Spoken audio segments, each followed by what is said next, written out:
이 시편 31편은 다윗의 이 개인적인 애가 시편입니다. 애가니까는 슬플 애자 노래 가짜 써가지고 슬픈 노래죠. 슬픈 노래. 다윗의 슬픈 노래. 다윗이 슬픔 가운데 있을 때, 고통 가운데 있을 때에 하나님께 기도드린 시편이 이 시편 31편입니다. 그래서 이 31편에는 고난당하는 사람들이 그 고난이, 인생의 그 고난이 닥쳐왔을 때 그때 겪게 되는 육체적, 정신적, 영적인 고통이 잘 나타나 있어요. 하나님께서 다윗의 고통을 통해서 그것들을 이렇게 다 드러내게 하셨습니다. 그러나 다윗은 하나님을 믿는 사람이기 때문에 슬픔 가운데 무너진 게 아니고, 고통 가운데 무너진 게 아니고 하나님 붙잡고 다시 일어났죠. 예수 안 믿는 사람 어떻게 되겠어요? 의지할 데가 없으니까 이런 큰 고통과 슬픔이 찾아오면 그냥 그 슬픔과 고통에 인생이 찐들려 가지고 그냥 쓰러져 버려요. 근데 하나님 믿는 사람 어떻게 합니까? 그때 하나님 붙잡고 다시 일어나지요. 여러분들이 혹시 그런 고통 가운데 있습니까? 오늘 하나님 붙잡고 일어나는 시간이 되기를 주의 이름으로 축복합니다. 특별히 이 31편에는 이런 인간이 당하는 고난에 관한 이야기가 많이 나오기 때문에 이 시편 22편 또 시편 69편과 함께 예수님의 고난에 대한 구약적 배경을 제공하는 시편으로 잘 알려져 있습니다. 그래서 교회력에 보면은 특별히 오늘 31편은 고난주간에 읽고 설교하는 본문으로 상당히 자주 나오는 시편 중에 하나가 이 31편이고요. 우리 예수님께서 십자가에서 고난당하실 때 6시간 동안 그 십자가에서 고난당하실 때 우리가 오늘 읽은 31편 5절 말씀을 인용하시면서 기도하셨습니다. 누가복음 23장 46절에 이렇게 기도하셨죠. 예수께서 큰 소리로 불러 이르시되 아버지여 내 영혼을 아버지 손에 부탁합니다. 그러니까 그 십자가에서 6시간 동안 한 인간이 당할 수 있는 가장 큰 고통을 당하는 그 순간에 우리 예수님께서 이 말씀을 기억하시고 이 말씀으로 기도하셨어요. 그래서 그 십자가의 고난 가운데 이 큰 위로를 받았습니다. 여러분, 예수님께서도 이 말씀으로 위로를 받았는데 우리들은 얼마나 더 큰 위로를 받겠습니까?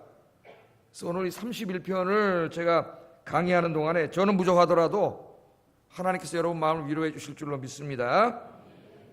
특별히 여러분 힘들 때, 고통스러울 때, 앞이 캄캄할 때, 한치의 앞도 내다 보이지 않을 때 조용한 곳에서 시편 31편을 깊이 한번 묵상해 보세요. 이 말씀을 묵상하면 고통 가운데 찾아오시는 하나님의 은혜를 체험할 수 있습니다.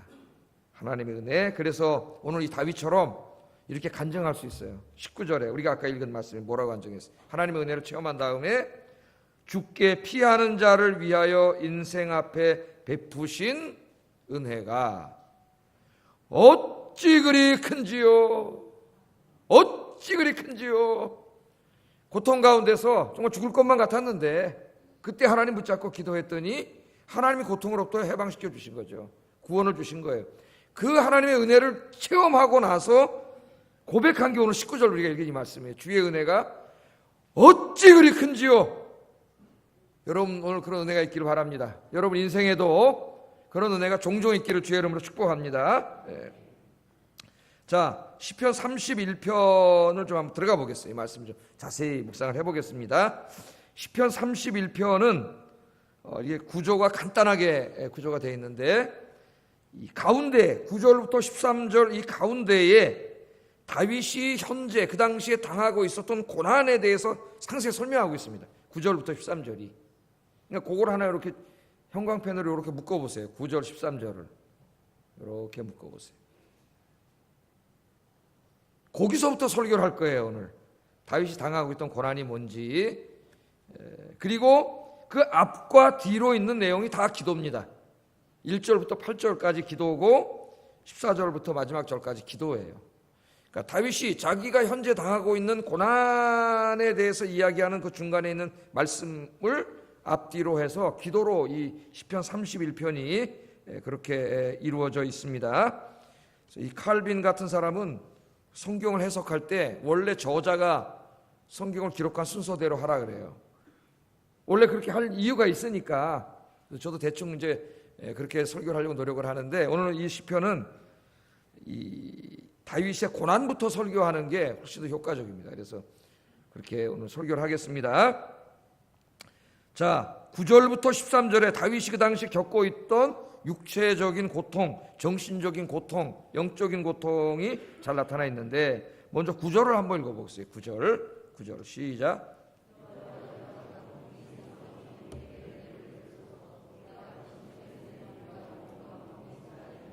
아멘. 오늘 다윗이 뭐라 그러냐면은, 여호와여, 하나님 찾는 거죠. 여호와여, 내가 고통 중에 있습니다.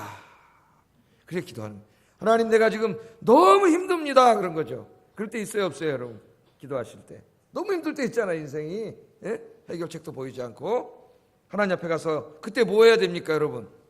기도해야죠. 하나님, 내가 고통 중에 있습니다. 그런데 그 다음에 무슨 말씀이 있어요? 내게 은혜를 베풀어 주세요. 내게 은혜를 베풀어 주세요. 내가 고통 가운데 있는데, 너무 힘든데 내가 다 해결할 수 있어, 내 힘과 지혜로 해결할 수 있어, 그런 사람은 기도하지 않습니다. 그죠? 자기가 하죠, 그냥 나가서. 근데 오늘 이 다윗이 뭐라고 기도하냐면, 내가 고통 중에 있사오니 내게 은혜를 베푸소서. 그 말은 뭐예요? 내가 지금 심한 고통 중에 있는데 이걸 내 힘으로는 어떻게 해결할 수 없는 거죠. 하나님의 은혜가 아니고는, 저 초월로부터 오는 하나님의 은혜가 아니고는 이 문제를 해결할 수 없습니다. 너무나 힘들고 고통스럽기 때문에 내 힘으로는 할 수가 없습니다.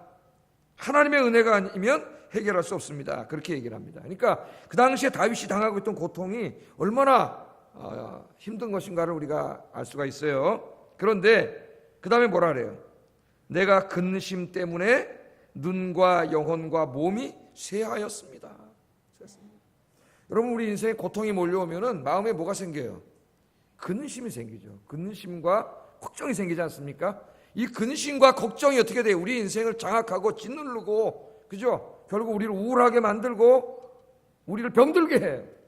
근심 걱정의 문제를 해결하지 못하면은 내 정신적으로도 무너지고 육체적으로도 무너지고 영적으로도 다 무너져 버립니다. 근데 오늘 지금 다윗이 뭐라 하냐면, 그 고통 가운데 있는데 내가 근심이 있어요. 근심이 있는데 그 근심 때문에 뭐가 됐어요? 눈과 영혼과 몸이 쇠하여졌다 그래요. 이게 눈이라고 하는 거는 이 고대 사회에서 건강의 척도예요. 건강의 척도. 그러니까 눈이 쇠하여졌다는 것은 육체적인 건강이 무너지고 있다는 겁니다.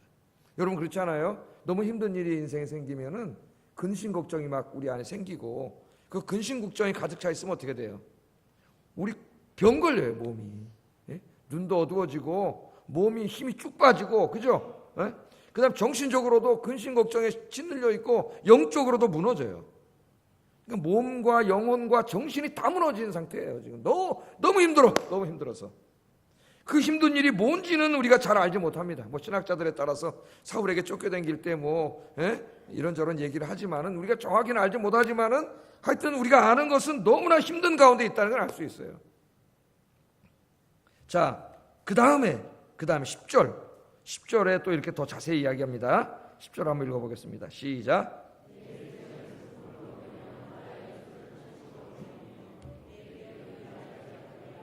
나의 뼈가 쇠하도소이다. 내 일생을 슬픔으로 보내며 나의 연수를 탄식으로 보내고 있습니다. 그 말이 뭐예요?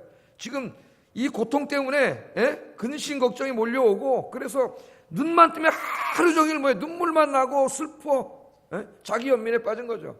내 인생, 이 박복한 인생. 여성들은 또 거기다 뭘 하나 넣어요. 이 박복한 그러면서 그런 자기 인생 연민에 빠져서 눈만 뜨면 자기 인생 한탄하는 거예요. 그래서 그 다음에 뭐예요? 나의 연수는 일생 다 똑같은 말, 시니까 하나 다른 말로 한 거고, 나의 연수를 탄식으로 보내. 그러니까 지금 너무 힘든 일이 있는데 마음은 근심 걱정으로 가득 차 있고, 아침에 눈만 뜨면 그게 생각이 나가지고 어떻게 되는 거예요? 그게 나를 눌러서 눈물과 슬픔과 탄식으로 하루 종일 있는 거죠. 하루 종일. 그럼 요새 정신과 찾아가면 뭐에 걸렸다 그래요? 우울증이라 그러시고, 우울증. 심리학자들한테 우울증이라 그래요. 우울증에 걸리면 어떻게 됩니까? 이렇게 돼요. 하루 종일 우울감에 사로잡혀 있고 마치 자기 앞에는 마치 이렇게 검은 구름이 시커먼 구름이 자기 인생을 다 뒤덮고 있는 것 같은 우울감에 빠지고 그다음에 완전히 무기력해집니다. 사람이 어떤 소망과 하고 싶은 의욕도 다 사라지고 무기력해지고 그렇게 돼서 나중에 너무 고통에 시달리다가 죽어요. 자살해요. 살 수가 없어요. 지금 다윗이 그렇게 얘기하는 거예요. 내 일생을 슬픔으로 보내며 나의 연수를 탄식으로 보내며 내 인생이 이게 뭐야 이제 내 인생은 다 끝났어 이제 나이도 이만큼 먹고 더 이상 희망도 안 보이고 그렇게 여러분 일주일만 있으면 우울증이 와요. 우울증 일어날 수가 없어요. 거기서 남은 인생이 불행해져요. 그리고 탄식으로 보내니까 어떻게 돼요? 내 기력이 나의 죄악 때문에 약해지고 죄악보다는 고통이 좋습니다. 네? 고통이라고. 내 기력이 나의 고통 때문에 약해지고 나의 뼈가 쇠해졌습니다. 완전히 뭐 기력도 쇠해지고 뼈도 다 무너무해지고 살 수 없는 지경이 된 거죠. 너무 힘든 거예요. 다윗은 자신의 인생이 슬픔과 탄식으로 가득 차 있다고 말합니다. 기력이 약해지고 뼈도 다 쇠해져서 어떻게 할 수가 없다고 기력이 쭉 빠진다니까요. 아무것도 할 수가 없어요. 그런 상태에 있다고 울부짖고 있습니다. 여러분 그런 상태에 있으면 소망이 없어요. 어떻게 할 수가 없어요. 이건 여기서 내 스스로는 벗어날 수 없어요. 이 올가미로부터. 거기에는 또 어두운 영이 역사하고 있습니다. 여러분 나올 수 없어요. 그래서 이런 환자들이 칼 융이라고 하는 그 유명한 심리학자 있지 않습니까? 찾아오면은 아무리 치료해도 치료가 되지 않아. 몇 년을 가도 치료가 되지 않아. 칼 융 같은 사람한테 찾아오는데도 치료가 안 돼. 몇 년 동안. 그래서 치료가 안 되는 사람은 칼 융이 어디 가라 그러냐면은 조언을 해줘. 교회 다니라고. 교회 다니세요. 그런데 자기는 교회 안 다니는 사람인데 교회 다니라는데요. 그럼 그 사람이 목사 말은 안 들어도 누구 말은 들었죠. 의사 말은 듣잖아요. 교회 가지 않습니까? 교회 가면 칼융이 쓰기를 100% 교회 간 사람 다 치유받는답니다. 할렐루야. 칼융의 자서전을 내가 한 1000페이지짜리 읽었는데 거기 나오는 얘기예요. 그 사람이 세계적인 그 심리학자 아니에요. 무슨 거짓말하고 그런 사람이 아니에요. 교회 가면 다 그 사람 교인도 아니에요. 그거 왜 났느냐? 그 사람 설명을 해요. 절망 가운데 있던 사람이 교회 다니면 어떤 절대적인 존재가 있고 있든 없든 그의 마음속에 그걸 믿게 되고 확신하게 되고 그 확신이 그 사람에게 병을 치료하게 한다는 거예요. 아, 저 신이 나를 치료하게 할 수 있어. 그런 이 긍정적인 마음이 생겨가지고 소망이 생기면 치유가 된다는 거예요. 이게 그 사람 그렇게 설명을 해요. 물론 그런 면도 어느 정도 있을 수 있으나 그 사람 모르는 게 하나 있어요. 그 하나님이 진짜 살아계시다는 걸 몰라. 할렐루야. 그 하나님이 진짜 살아계시지. 그 하나님이 그 마음을 만지는 거죠. 그 마음을 만드신 분이 하나님이에요. 진짜 치유는 하나님만 하시는 거예요. 병원에 가도 정신병원에 가도 약간 무슨 우울증 모든 약도 먹고 뭐 조금 잠깐 좋아질 수도 있지만 치유되지 않습니다. 여러분. 그 병을 치료하는 분은 하나님밖에 없는 줄로 믿습니다. 지금 이렇게 되는 거예요. 일생을 슬픔으로 보내며 나의 연수를 탄식으로 보내며 내 기력이 나의 죄악 때문에 고통 때문에 약해지고 기력이 쭉 빠지고 나의 뼈가 쇠하여지고 완전히 우울증, 무기력증. 이런 분들 많이 있죠. 우리 주변에. 난 이렇게 얼굴 눈빛만 봐도 대충 알 수 있을 것 같아요. 눈만 봐도. 거리를 지나다니는 사람 저는 이렇게 앉아있다 이렇게 봅니다. 보면은 그 얼굴에 이게 보여요. 절망이 있는 게 보여요. 여러분도 한번 볼까요, 내가? 금방 웃으시잖아요. 다윗은 아마 상당히 오랜 기간 동안 이 고통 속에서 이렇게 세월을 보낸 것 같습니다. 오랫동안. 그런데 이 고통이 이것만이 아니에요. 고통은 한꺼번에 온다 그러잖아요. 다윗이 그렇게 무너지니까 주변 사람들로부터 또 고통이 옵니다. 주변 사람들로부터 오는 고통은 뭘까요? 이거죠, 이거. 입이 방정이야. 자, 11절, 12절 한번 읽어보겠습니다. 시작.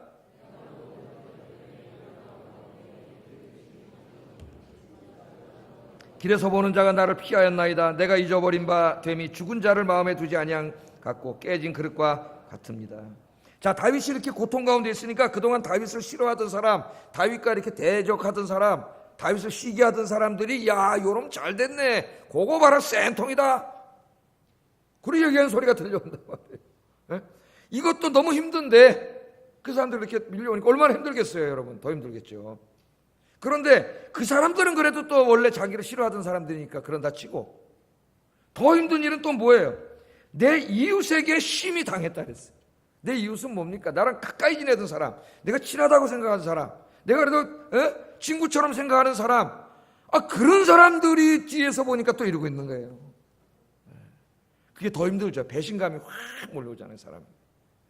내 저 사람 저렇게 생각 안 했는데 그 배신감이 더 몰려와. 그러니까 너무나 더 힘든 거죠. 그래서 길거리에서 친구라고 하던 사람들 만나면 슬슬슬 다 피해간다 그랬어요.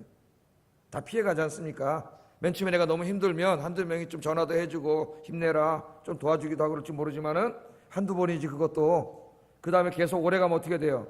전화번호 바꾸고 전화 오면 안 받고 바쁘다 그러고 사람들이 다 피해가잖아요. 예? 그래서 뭐라 그랬어요? 내가 잊어버린 바 됐다 사람들에게. 아프면 맨 처음에 찾아오고 한두 번 그러지만은 장기화되면은 발길이 점점 끊어지기 시작합니다. 나중에 혼자예요, 혼자. 그죠? 정말 힘들죠. 혼자구나. 그러나 여러분 혼자 아닙니다. 누가 계세요? 주님은 평생 같이 계세요. 사람은 안 온다 할지라도. 그러니까 여러분 마지막에 제가 인생 보니까 마지막은 혼자더라.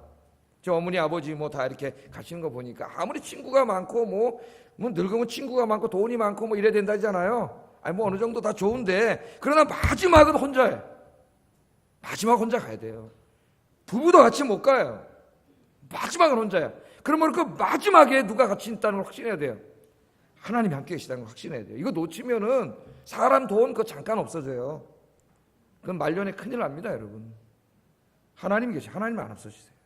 하나님 잡고 계시잖아요. 사람들에게 다 잊어버린 바 됐는데 어떻게 취급한다 그래? 자기를 죽은 자를 마음에 두지 아니함 같고. 죽은 자 금방 잊혀지지 않아요. 자기 살아있는데 죽은 자 같이 잊어버렸다는 거예요, 사람들이. 또 뭐라 그래? 깨진 그릇과 같이 됐다 그래.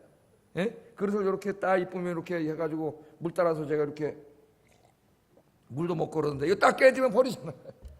버리면 잊어먹잖아요. 깨진 그릇 집어넣고 또 1년 지났다가 깨진 그릇 버린 1주년 기념일 그래가지고 죽어들으면 깨진 그릇 추모하고 그러나요? 다 잊어버리잖아요. 그래서 아무리 이뻐도 깨진 버려요. 자기가 지금 그렇게 됐다는 거예요. 그렇게 하나님 앞에 가서 얘기하는 겁니다. 혼자 푸념하는 게 아니에요. 혼자 푸념하면 우울증 걸려요. 하나님 앞에서 얘기하는 거죠. 13절에 보면은 여기 하나가 더 있는데 자기를 대적하던 자들이 야, 요때 저놈 죽여버리자 그러고 죽일 계획을 세운다는 거예요. 13절 읽어보겠습니다. 시작.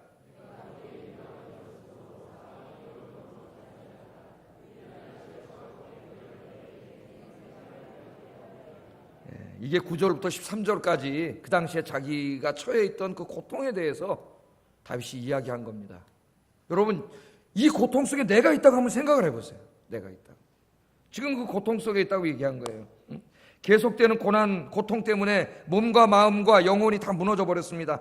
하루하루가 슬픔과 눈물과 탄식으로 가득 차 있습니다. 한때 가까이 지내던 사람들이 등을 돌립니다. 대적자들은 이때를 놓치지 않고 죽이려고 합니다. 아무리 주변을 돌아보아도 빠져나갈 구멍이 없습니다. 다윗은 지금 끝이 보이지 않는 어두운 터널 한가운데 있습니다. 희망이 보이지 않습니다. 터널을 지나갈 때 여러분 어때요? 터널이 끝이 보이면 아무리 멀어도 절망하지 않아요. 왜? 끝이 보이잖아요. 끝이 보이면 가는 거예요. 사람은 힘이 나요. 그러나 터널 속에 있는 것 같은데 끝이 안 보이면 못 나갑니다. 거기서 좌절하는 거예요. 아무리 가도 끝이 안 보이면 좌절하는 거예요. 그러나 아무리 멀어도 끝이 보이면 좌절하지 않아. 인간은 갈 수 있어요. 터널 속에 있는데 희망이 보이지 않아요. 우리가 살다 보면은 이와 같은 상황에 처할 때가 종종 있습니다. 어쩌면 지금 이곳에 오신 여러분들도 이러한 상황 가운데 있는지도 모릅니다. 어떻게 해야 돼요? 하나님 믿지 않는 사람은 방법이 없어요. 이럴 때 그러니까 죽는 거예요. 어떻게 할 수가 없으니까 죽는 거예요. 그러나 여러분 하나님 믿는 사람들은 누가 계신다고 이럴 때? 하나님이 계시죠. 다윗이 왜 훌륭합니까? 다윗은 고난이 굉장히 많은 사람이에요. 하나님이 내 마음에 합한 자라고 칭찬을 해주셨지만은 고난이 이상하게 많아요. 다윗. 그러니까 하나님이 크게 쓰시려고 연단하시려고 고난을 많이 주셨어요. 그래서 고난이 많다고 그 나쁜 게 아니에요. 하나님 사랑하는 자에게 어떨 때는 더 고난을 많이 주세요. 그걸 더 훌륭한 인격과 신앙인을 만들려고. 예? 그 고난이 많았는데 이 고난 속에서 다른 사람 같으면 10번도 더 쓰러졌습니다. 끝났어요. 근데 다윗은 안 쓰러지죠. 일어나죠. 왜 그럴까요? 하나님에 대한 확신이 있어요. 확신이. 오늘 이제 그걸 지금 공부할 거예요. 여기 다윗의 기도를 이제 분석해 보려고 그러는데, 이 다윗의 기도를 보면 하나님에 대한 확신이 있습니다. 그 확신이 뭐예요? 그걸 확신을 우리가 믿음이라 그래요. 믿음. 아까 유흥이 말했듯이 어떤 절대 존재가 진짜 있어서 나를 치유할 수 있다고 하는 확신이 치유한다는 거 아니에요. 그러나 그 확신만 치유하는 게 아니라 실제로 하나님 계시기 때문에 치유한다고 제가 말씀을 드렸죠. 이 다윗은 하나님에 대한 확신이 있습니다. 그래서 그냥 주저앉지 않고 기력이 다 쇠하고 뼈도 녹아내리고 눈도 침침해지고 영혼과 몸이 다 힘들어서 주저앉을 지경이지만, 그때 다윗은 그냥 주저앉지 않고 하나님 붙잡았죠. 하나님. 여러분, 여기에 살 길이 있습니다. 하나님 붙잡으면 살 길이 있어요. 그래서 자 1절에 보면은 여호와여 내가 주께 피합니다. 누구에게 피해야 돼요? 사람에게 가지 마세요. 하나님께 가시기 바랍니다. 6절에 보면은 내가 허탄한 거짓을 숭상하는 자들을 미워하고. 그럼 사람들은 어떻게 우상 쫓아가고 사람 찾아다니고, 나는 어떻게 한다고요? 여호와를 의지합니다. 여호와를 의지합니다. 14절 같이 한번 읽어보겠습니다. 시작. 네, 나는 주께 의지하고 말하기를 주는 내 하나님이시라 하였습니다. 주님이 누구예요? 야훼가 내 하나님. 여기 내가 중요하잖아요. 하나님은 내 하나님입니다. 하나님이 우주 만물을 창조하신 광대하시고 거룩하신 전능하신 하나님인데, 하나님을 어떻게 소유격으로 쓸 수가 있습니까? 그런데 신앙의 사람들은 종종 하나님을 1인칭 소유격, 단수 소유격으로 많이 써요. 내 하나님. 사도 바울도 뭐라 그랬어요? 내 하나님께서 나를 도와주셨습니다. 그 하나님이 여러분의 하나님이 되어주세요. 할렐루야. 자, 그래서 하나님 앞에 가서 기도했다 그래요. 이 기도를 가만히 보면은 이제 이 1절부터 8절, 14절부터 24절까지 기도를 가만히 보면 다윗이 이렇게 믿음으로 기도하게 된 데는 하나님에 대한 확신이 있다 그랬죠. 확신.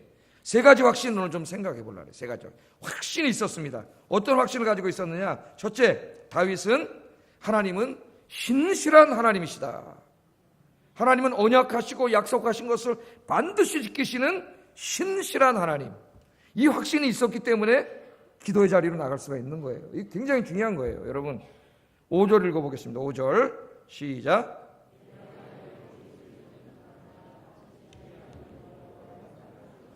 5절에 보면은 내가 나의 영을 주의 손에 부탁합니다. 내가 나의 영을 부탁합니다. 나의 생명을 부탁합니다. 아까 누구의 기도였어요?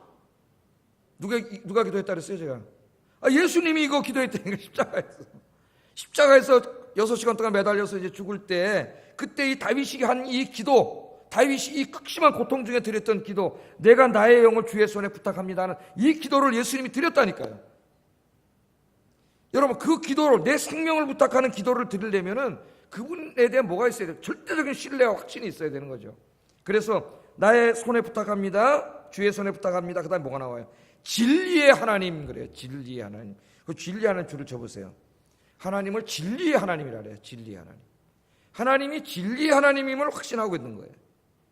여기 진리라고 하는 말은 뭐라 그랬어요? 진리의 하나님. 예? 엘이라는 게 이제 성경에 하나님입니다. 엘. 그래서 엘로힘, 그런 복수 형태예요. 엘로힘. 엘은 단수예요. 그래서 이 경건한 사람들의 이름에는 다 엘자가 들어가. 사무엘, 요엘. 엄마 아버지가 다 그렇게 지어준 거예요. 엘자가 들어가게. 우리나라도 애들 이름에 옛날에 유행이 뭐였어요? 하자 많이 들어가고, 예자 많이 들어가고, 성자 많이 들어가고, 그죠? 하나님, 성령, 예수님에서 다 이름 많이 들어가잖아요. 예? 그렇게 이름이 들어가잖아요. 자, 엘에메트라고 하는 말은 이게 문자적으로 하면은 이게 진실하신 하나님이란 말이에요. 진실하신 하나님. 진실하신 하나님. 진실하신 하나님, 변치 않는 하나님. 여기서 뭐가 나와요? 두 개를 합치면 신실하신 하나님이에요. 신실하신 하나님. 우리가 기도할 때에 하나님은 신실하신 하나님이라는 걸 기억하는 게 굉장히 중요합니다. 어느 정도로 신실하시냐? 하나님 우리에게 약속하신 건 절대 변하지 않으세요. 그래서 창세기에서 우리를 구원해 주시겠다고 약속하셨고, 그 구원을 이루기 위해서 외아들을 주셨어요. 외아들을 주시기까지 하나님은 신실하신 하나님. 우리 인간은 신실하지 않죠. 그죠? 우리 인간은 신실하지 않아요. 오늘은 신실해도 내일은 변해. 그래서 내가 사람 믿지 말고 살라는 말은 아니고 우리가 믿고 살아야 되지만 서로 의지가 돼야 되지만 인간을 너무 의지하지 말라. 왜? 실망한다. 실망. 예? 저 너무 의지하지 마세요. 실망해요. 누구 의지하고 살아야 돼요? 하나님 의지하고 살아야지. 하나님이 영원히 변치 않으시는 신실하신 하나님이에요. 여기에는 언약 사상이 들어가 있어요. 우리 성경 66권의 제일 중요한 주제가 언약 아닙니까? 언약의 핵심이 뭐예요? 예? 언약은 이상하게 술집 이름이다. 언약이야. 이상한 데다 써먹어 있는들이. 언약은 하나님과 우리 사이의 관계예요. 예? 그게 뭐예요? 하나님이 뭐라 그랬어요? 나는 너의 하나님이 되고 너는 나의 백성이 된다. 그게 언약이에요. 그 말은 뭡니까? 내가 너희 하나님이 되어 주겠다고 하는 말은 내가 너희에게 하나님 노릇을 해주겠다는 거예요. 하나님 역할을 해주겠다는. 어떻게 하나님 역할을 해주느냐? 그게 구약에 보면 여러 가지 메타포로 나옵니다. 때로는 왕이라 그래. 왕. 예? 나는 왕이고 너희는 백성이고. 때로는 아버지 하나님이. 나는 아버지고 너희는 내 자녀고. 때로는 목자라 그랬어요. 나는 목자고 너희는 내 양이고. 때로는 남편이라 그랬어요. 나는 남편이고 너는 내 아내, 처고. 하나님이 이런 다양한 메타포를 통해서 그 하나님이 하나님 노릇해주는 의미가 뭔가를 우리에게 보여주셨어요. 그러니까 성경을 그렇게 읽어야 돼요. 그 보면 뭐예요? 하나님이 우리를 지키시고 돌보시고 일용할 양식을 주시고, 그렇죠? 예? 하나님 역할을 우리에게 해주시는 거예요. 그 하나님 역할을 해주심을 이스라엘이 가장 강력하게 체험한 것이 뭐냐면 출애굽 사건이에요. 출애굽할 때 어떻게 됐습니까, 여러분? 나오는데 앞에 바다가 딱 가로막고 있네. 여러분, 바다는 우리 인간에게 절망을 줍니다. 바다 앞에 서보세요. 한 걸음도 못 가잖아요, 그 앞으로. 뒤는 누가 쫓아와요, 지금. 세계 최강의 군대, 애국 군대가 죽이겠다고 지금 정예부대가 쳐들어온 우리 가운데 있습니다, 지금. 그럼 어떻게 되는 거예요? 다윗도 지금 그런 상황이에요. 뭐 어디 빠져나갈 구멍이 없죠. 앞을 봐도 뒤를 봐도. 세상 사람들은 앞과 뒤만 보기 때문에 빠져나갈 구멍이 없어요. 좌절합니다. 그러나 우리는 어디를 보면 돼요? 예? 위를 봐야지. 위에 누가 계세요?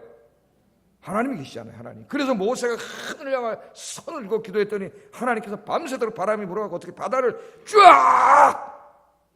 와, 여러분, 바다에 길이 납니까? 바다에 누가 길을 내겠어요? 하나님은 내시는 거예요. 하나님이 바다를 열어서 택하신 백성들을 건너가게 하시고 애국 군대는 빠져 죽게 하시고 광야길 지나갈 때 불기둥과 구름기둥으로 인도하시고 지켜주시고 만나와 메추라기를 내리셔서 40년 동안 배불리 먹게 하시고 목마르다 그러면 또 반석을 쳐서 생수가 터져나오게 하시고 할렐루야. 그게 다 하나님 뭐 해주시는 거예요? 하나님 역할 해주시는 거죠. 하나님 역할. 그게 언약이에요. 다윗이 지금 내 생명을 부탁드립니다. 하나님은 엘 에메트의 하나님입니다. 그럴 때 생각한 게 바로 이거라니까요. 자기 역사 속에, 자기 민족 역사 속에 찾아오셨던 엘 에메트의 하나님, 언약의 하나님, 신실하신 하나님, 내 인생의 홍해도 갈라주세요. 내 인생길 불기둥과 기름기둥으로 지켜주시고 인도해 주실 줄로 믿습니다. 그래 기도한 거예요 지금. 여러분, 하나님은 엘 에메트의 하나님입니다. 신실하신 하나님. 여러분도 힘들 때, 어려울 때, 고통 가운데 있을 때 이 하나님을 찾기를 주의 이름으로 축복합니다. 그래서 기도하는 거예요. 1절 4절에 엘 에메트의 하나님, 내가 이렇게 힘듭니다. 나를 도와주세요. 그러면서 막 기도한 내용이 1절 4절에. 한번 읽어보겠습니다. 시작.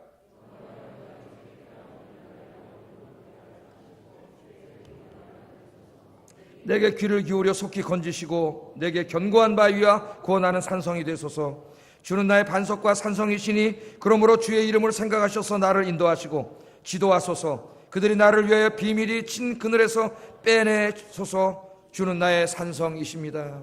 이 기도를 보세요. 이 하나님 앞에 가가지고 신실하신 하나님, 이제 기도하면 다 들어주실 걸 확신하기 때문에 자기 마음에 있는 것들을 다 하나님 앞에 쏟아놓는 거죠. 영원히 부끄러움을 당하지 않게 해달라고 기도합니다. 곤경에서 기도해달라고, 곤경에서 건져달라고 기도합니다. 견고한 바위와 산성이 되어달라고 기도합니다. 하나님의 인도하심을 기도합니다. 악인들의 그물에서 구원해달라고 기도합니다. 하나님 앞에 가서 자기가 처한 상황, 자기의 마음에 있는 근심 걱정거리들을 다 어떻게 쏟아놓는 거죠. 여러분, 다 쏟아놓으면 어떻게 될까요? 시원합니다. 아까 심리학자들이 얘기했듯이, 그래서 정신과 가면 어떻게 해요? 그 정신적으로 고통당하는 사람들 이렇게 소그룹으로 앉혀놓고 자기 얘기를 하게 하잖아요. 그럼 자기 얘기를 막 합니다, 사람들이. 여러분, 자기 얘기를 하기 시작하면은 50% 치유된다 그래요. 50%. 그냥 말만 해도 이걸 누구에게 말할 사람이 없어가지고 꽉 안에 이러고 있으면은 병들어 죽어요, 사람이. 그래서 우리 여성들은 그래도 뭐예요? 친구들 만나면 뭐가 있어요? 얘기하잖아요, 얘기. 얘기하면은 그 얘기가 어느 정도 해소가 되는 거예요. 그래서 여성들이 말 많이 하는 걸 좀 들어줘야 돼요. 어느 정도는. 근데 남의 욕은 하지 마세요. 자기 얘기하세요. 자기 얘기. 남의 욕은 절대 하면 안 돼. 그건 죄 짓는 거예요. 그 얘기가 어느 정도 이해가 돼요. 사실 남자들이 불쌍한데 남자들은 이거 안 하잖아요, 잘. 요새 많이 해요, 또 남자들도 많이 하는데. 잘 안 해요, 남자들은 말을 안 해. 그래서 이 아버지들은 불쌍해. 혼자 우는 거지, 그냥. 여러분들 하나님 앞에서 가서 우시기 바랍니다, 우리 아버지 여러분. 누구에게 가서 나 힘들다, 자식 붙잡고 나 힘들다 그러겠어요? 뭐 어떻게 하겠어요? 걱정할까봐 자기 혼자 우는 거지. 그래서 요새는 아버지 우울증 40대 50대 우울증이 여자보다 더 많이 든다 그래요. 우울증이니까 남편들 좀 힘 좀 내게 해주세요. 목사님 남자라고 남자 얘기만 해. 우리 아내들도 좀 힘나게 좀 해주세요. 그러나 여러분, 남성이든 여성이든 하나님 앞에 가서 다 쏟아놓으시면 하나님이 응답해 주실 줄로 믿습니다. 오늘 뭐라 나에게 속히 응답해 주세요 했잖아요. 우리 기도할 땐 그런 마음으로 기도하세요. 하나님이 속히 응답해 주세요. 물론 하나님의 때에 하나님의 방법으로 응답해 주시지만, 그러나 우리의 마음이 하나님 너무 힘듭니다. 속히 응답해 주세요. 그런다고 믿음 없는 게 아니에요. 그렇게 기도하라고 했어요, 하나님. 여러분, 기도하시기 바랍니다. 기도만이 인생의 정답입니다. 다른 거 없어요. 왜 기도해야 돼요? 하나님은 엘 에메트의 하나님이니까, 신실하신 분이니까, 외아들까지도 아낌없이 주시는 분이니까, 외아들까지도 주신 분이 뭐가 아까워서 안 주겠느냐. 사도 바울이 그랬죠, 로마서에서. 기도하는 여러분들에게 주의 이름으로 축복합니다. 두 번째 이 다윗이 하나님 앞에 기도한 이유는 뭐냐면은, 하나님은 자기의 모든 고통을 보고 계시고 알고 계시는 하나님임을 확신했습니다. 우리가 기도할 때 나에 대해서, 고통에 대해서 아무것도 모르는 그런 어떤 막연한 분에게 가서 막 얘기하고 무슨 그런 어떤 궁극적인 존재가 혹시 있으면 좋겠다, 운명을 주관하는 뭐가 있었으면 좋겠다 그래서 그냥 가서 막 하는 게 아닙니다, 여러분. 내 인생의 모든 문제, 내 마음의 문제까지 다 아시는 그분, 알 뿐만 아니라 그 문제를 해결해 주실 수 있는 그분에게 가서 기도하는 거예요. 그러니까 이 신앙을 갖는 게 중요하죠. 그 신앙이 있어야 기도가 돼요. 7절 8절 읽어보겠습니다. 시작.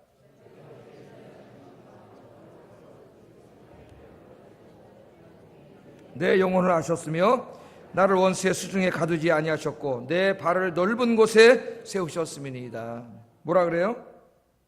내가 기도를 하는데 지금 힘들지만은 기쁘고 즐겁다 그래요. 왜 기쁘고 즐겁습니까? 뭐 미쳤습니까? 아까 그렇게 힘들어서 죽게 생겼다 그러는데 뭐가 기쁘고 즐거워? 그러나 기도하러 무릎 꿇으면 하나님을 생각하면 기쁨이 와요. 왜? 주께서 나의 고난을 보시고 환난 중에 있는 내 영혼을 아십니다. 우리 보통 그래서 사람들이 내 마음 몰라. 네가 내 고통을 알아? 아무도 몰라. 내 마음 알아준 사람 아무도 없어. 나밖에 없어, 세상에. 나밖에 없으면 어떻게 돼요? 살 소망이 안 생기는 거예요, 여러분. 사람들이요, 어떻게 내 마음을 압니까? 내 마음 몰라요. 보지도 않는데. 그러니까 너무 의존하지 마세요. 내 남편이 내 마음도 몰라줘. 어떻게 다 알아줘? 몰라. 내 아내가 내 마음도 다 몰라주고. 다 몰라요. 부모가 자식의 마음 다 모르고 자식이 부모의 마음 다 모릅니다. 그러나 우리의 마음을 다 속속들이까지 전부 다 알고 계시는 분이 계세요. 그분이 누구세요? 여러분의 마음을 만드신 하나님이시죠. 하나님은 다 아세요. 그러니까 사람들은 몰라, 너는 몰라. 모르는 게 당연하니까 너무 실망하지 말라고, 사람들한테. 하나님은 아세요. 하나님 앞에서 다 기도하시면은 하나님은 우리 속마음을 다 들여다보십니다. 그래서 시편 139편 한번 읽어보겠습니다. 1절 4절 시작.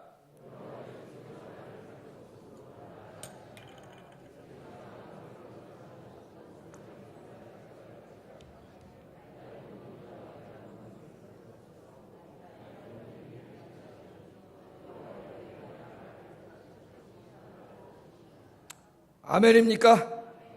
여러분을 보고 계신다고요, 하나님이. 우리는 이렇게 겉모습밖에 못 보잖아요. 그럼 인사할 때 그냥 안녕하세요 목사님 그럼 웃으니까 그냥 웃는다 그러지만은 저기 지나가면서 다시 그리고 할 수가 있지 않습니까? 우리는 겉모습밖에 못 보지만 하나님은 우리 마음을 보죠. 여러분 영혼까지, 예? 하나님은 다 보세요. 보고 계시기 때문에 알고 계시죠. 여러분의 눈물과 슬픔과 고통을 알고 계시죠. 그냥 알고만 있으면 뭐해? 그게 무슨 의미예요? 하나님이 알고 계시지만 않고 그것을 해결해 주신다는 거예요. 기도하는 자는. 예? 그래서 아까 다윗처럼 그 은혜가 너무 크다 고백하는 거예요. 여러분 하나님 다 알고 계시고 하나님 능히 해결해 주시니 여러분 오늘부터 사람에게 가서 내 마음 몰라 그러지 말고 하나님 앞에 가서 울기를 주의 이름으로 축복합니다. 하나님 앞에서 울면 하나님 눈물을 닦아주셔요. 슬픔과 근심거리를 없애주세요. 마음을 만지고 치료해주세요. 그래서 우울증이 다 사라지고 기쁨이 옵니다. 우울증을 궁극적으로 치료하시는 분은 하나님이세요. 여러분이 하나님을 만나면 완전히 치유됩니다. 하나님을 인격 속에 만나지 못하면 치유되지 않아요. 성령이 여러분 안에 충만하게 들어오시면 다 치유가 돼요. 할렐루야. 하나님이 내 마음도 아시고 내 형편도 아시고 이걸 다 치유할 수 있다고 하는 것을 확신하고 기도하기를 주의 이름으로 축복합니다. 첫째는 신실함, 둘째는 나를 다 알고 계심. 세 번째 오늘 마지막으로 하나 더 살펴볼 것은 다윗은 뭘 확신했느냐?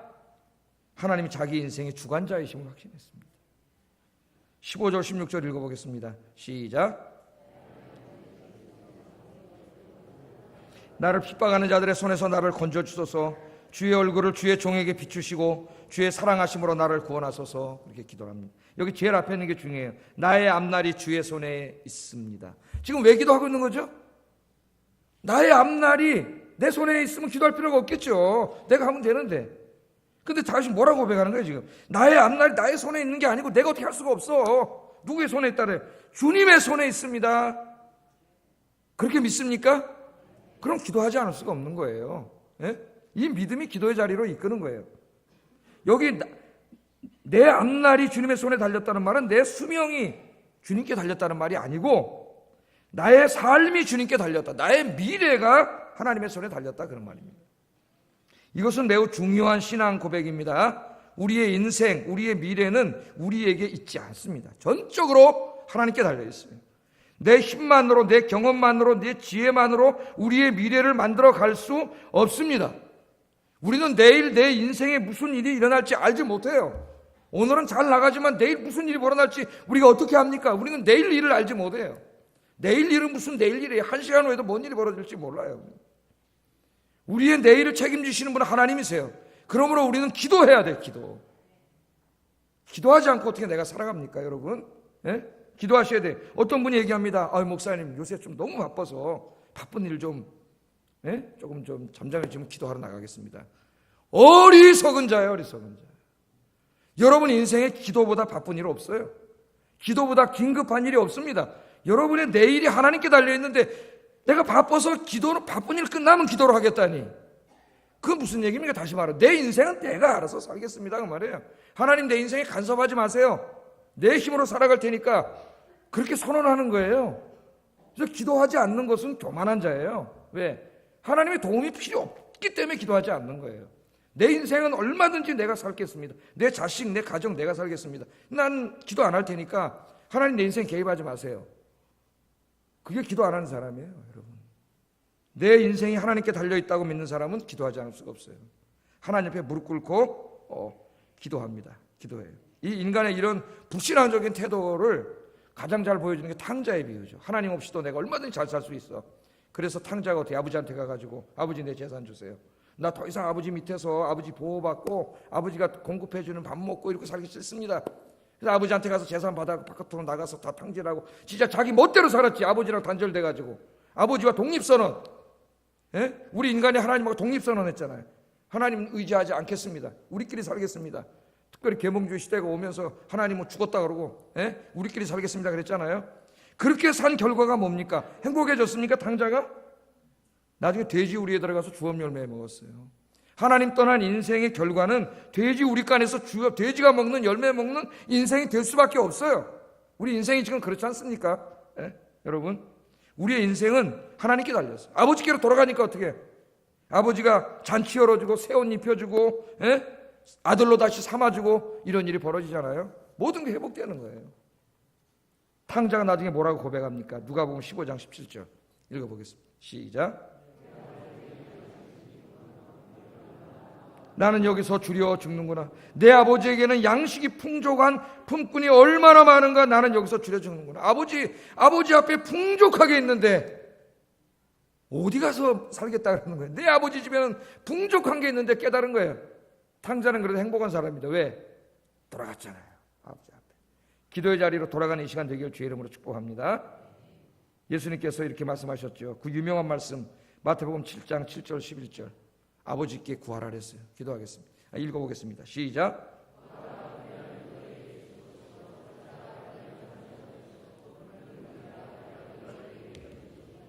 구하는 이마다 받을 것이요 찾는 이는 찾아낼 것이요 두드리는 이에게는 열릴 것이니라. 너희 중에 누가 아들이 떡을 달라 하는데 돌을 주며 생선을 달라 하는데 뱀을 줄 사람이 있겠느냐? 너희가 악한 자라도 좋은 것으로 자식에게 줄 줄 알거든. 그 다음부터 중요해요. 하물며 하늘에 계신 너희 아버지께서 구하는 자에게 좋은 것으로 주시지 않겠느냐? 하물며 하늘에 계신 너희 아버지가 기도하는 자에게 좋은 것을 주시지 않겠느냐? 이 수사법은 뭡니까? 반드시 주신다는 얘기죠. 주신다. 그러니까 뭐 하라는 거예요? 구하고 찾고 두드리라는 거예요. 구하고 찾고 두드리는 행동 굉장히 적극적인 행동입니다. 의지적인 행동. 그게 뭐예요? 기도는 적극적이고 의지적인 행동이에요. 하나님 앞에 가서. 그러면 하늘에 계신 아버지가 준다는 거예요. 다윗이 그렇게 했기 때문에 다윗은 놀라운 은혜를 체험하게 됩니다. 다 죽는 줄 알았는데 하나님 도와주시니까 다시 살아나요. 그래서 19절 고백한 거예요. 오늘 우리가 읽은 말씀. 다시 한번 이 말씀이 다시 새롭게 읽어질 거예요. 읽어보겠습니다. 시작. 쌓아두신 은혜 곧 주께 피하는 자를 위하여 인생 앞에 베푸신 은혜가 어찌 그리 큰지요. 주를 두려워하는 자, 그러니까 주를 경외하는 자죠. 주님을 경외하는 자를 위하여 은혜를 쌓아두셨대요. 하나님이 쌓아두신 은혜, 즉 주께 피하는 자를, 같은 말이죠. 앞에 걸 다른 말로 한 거예요. 주께 피하는, 기도하러 가는 거죠. 주께 피하는 자를 위하여 그 인생 앞에 그 쌓아놓은 은혜가 얼마나 큰지요. 그러니까 하나님을 경외하고 하나님께 기도하는 자, 비록 이 고통 속에서도 다윗처럼 기도하는 자를 위하여 하나님이 주실 은혜를 쌓아놨대요. 쌓아놨어. 그 은혜는 뭡니까? 지금 여기 은혜는 구원의 은혜가 아니고 뭐예요? 우리 인간이 이 땅에 살아가는데 필요한 모든 좋은 것들이에요. 그것들을 하나님이 어떻게 했다고요? 쌓았어요. 이렇게. 그 쌓은 더미를 보니까 그게 너무 큽니다. 그 말이죠. 얼마나 큰가. 그러니까 그 하나님의 은혜가 너무 크다는 거예요. 다윗이 그것을 지금 간증하는 거예요. 간증. 이 간증이 여러분의 간증이 되길 바랍니다. 하나님은 살아 계셔요. 어제나 오늘이나 동행을 하시고 엘레메트의 하나님이시기 때문에 다윗에게 성실하셨던 하나님은 하나님은 오늘 여러분에게도 신실하신 하나님이세요. 왜 똑같이 신앙생활 하는데 어떤 사람은 하나님의 은혜를 체험하고 주의 은혜가 너무 큽니다. 어찌 그리 큰지요. 눈물을 흘리고 감사한 겁내 헌신하는데 어떤 사람은 평생 예수를 믿어도 이런 은혜를 한 번도 체험하지 못하다 이거예요. 그 사람은 얼마나 불쌍한 사람입니까?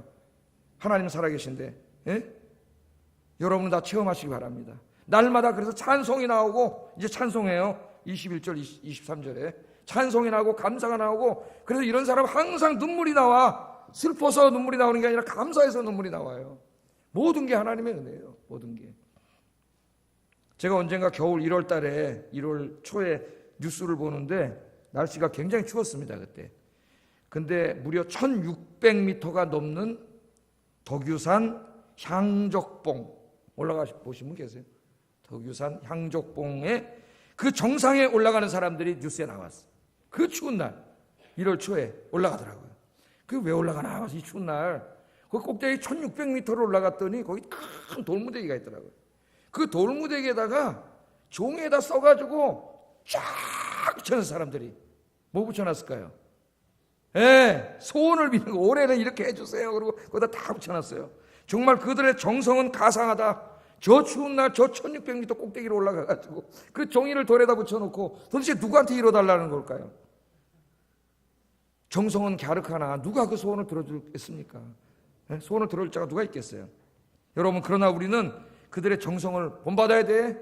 그 1600m를 추운 겨울에 올라가는 정성을 여러분 주님의 성전에 와서 기도하는 정성으로 바꾸시기 바랍니다. 여러분들은 주님 앞에 나와서 주님 앞에 나와서 기도하면 하나님이 계시지만 거기 꼭대기 올라가 봐야 뭐가 있어? 아무것도 없지. 그 돌멩이가 뭘 자기한테 그걸 주겠어요. 인간이 얼마나 어리석습니까? 하나님 앞에 나와야죠. 예? 그래서 이런 사람들은 하나님의 은혜를 체험하고 너무 기뻐가지고 찬송할 수밖에 없어요. 21절 23절 읽어보겠습니다. 시작. 그의 놀라운 사랑을 내게 보이셨음이로다. 내가 놀라서 말하기를 주의 목전에서 끊어졌다 하셨사오나 내가 주께 부르짖을 때 주께서 나의 간구하는 소리를 들으셨나이다. 너희 모든 성도들아 여호와를 사랑하라. 여호와께서 진실한 자를 보호하시고 교만하게 행하는 자에게 엄중히 갚으시느니라. 주께서 내가 부르짖을 때에 주께서 나의 간구하는 소리를 들으셨습니다. 아멘. 아멘입니까? 예? 그런 큰 송을 하나님 앞에 부르잖아요. 그래서 기도하는 사람은 다 이렇게 간증하고 찬송하게 돼 있어요. 간증과 찬송거리가 넘쳐. 막 말하고 싶어 미치겠어요. 예? 넘쳐. 그래서 안 믿는 사람 찾아가서 얘기하면 그게 뭐가 되는 거예요? 그게 전도가 되는 거지. 너도 친구야, 너도 하나님 믿고 나같이 행복하게 살자. 너 알잖아, 나 이렇게 힘들게 살았던 거. 근데 하나님이 이렇게 해주셨잖아. 그러냐? 네가 믿는 하나님은 정말 있구나. 내일 같이 가자. 그래갖고 다음 주에 한 명씩 다 데리고 올 줄로 믿습니다. 아멘 다 했으니까 지금 다 아멘 데리고 가야지. 예? 정말 나의 삶에 그런 게 있어야죠. 아니 우리가 살아계신 하나님을 믿는 사람들 아니에요. 아닙니까? 우리 무슨 철학자들이 믿는 적극적인 존재, 무슨 그런 운명 이런 거 믿고 있나요? 인격적이고 살아계신 하나님, 늘 함께 하신 하나님 믿고 있잖아요, 여러분. 그래서 다윗은 자기 간증으로 끝난 게 아닙니다. 오늘 24절에 우리에게 권면했어요. 24절 고난당하는 모든 자들에게 뭐라 그랬어요? 여호와를 바라는 너희들아 강하고 담대하라. 힘들다고 주저앉아갖고 연민에 빠져갖고 눈물이 나 흘리고 울고 이 팔자에 그러지 말고 벌떡 일어나서 주님 의지하고 강하고 담대하게 기도해라. 그럼 나같이 된다. 행복해진다. 할렐루야. 기도하겠습니다.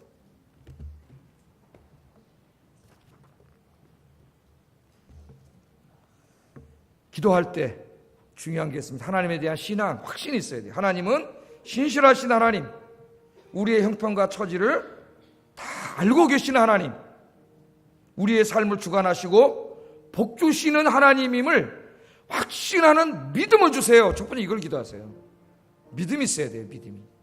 두 번째는 살다 보면 다윗과 같은 절망과 고통의 순간들이 몰려올 때가 있지만 하나님을 믿고 기도하여서 다윗처럼 주의 은혜가 어찌 그리 큰지요? 이런 간증할 수 있게 해주세요. 기도하겠습니다.